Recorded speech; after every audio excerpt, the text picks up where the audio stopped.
Well, it's time to start another series. We're not quite finished with the previous series on simulation and immersion, but we're finished with it for now. So what I'm doing these days is actually getting ready to re-immerse myself in fantasy. I haven't been a complete stranger to fantasy roleplay, and in fact, just last year, I was running a game of Desolation, which is powered by the Ubiquity role-playing system.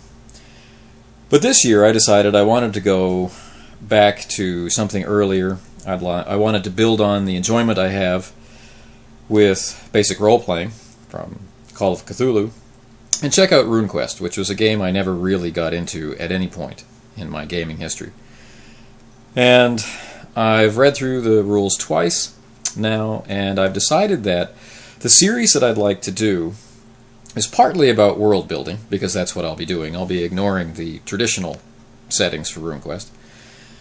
And partly about how to get the most out of the system that you're running, and how to approach a system built like basic roleplay or built like RuneQuest, where there are many different similar editions of the game that you can draw from like a toolbox.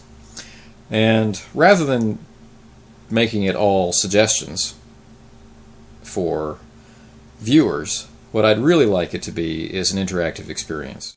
As an interactive experience, what I'm hoping will be able to happen is that as I go through the process of building the toolbox that I would like to use for this setting and for this pending fantasy campaign, that people with experience with RuneQuest and basic role-playing will be able to contribute their thoughts on how the choices that I'm considering might play out, and maybe guide me into better or worse position based on their experience and what I'm trying to accomplish.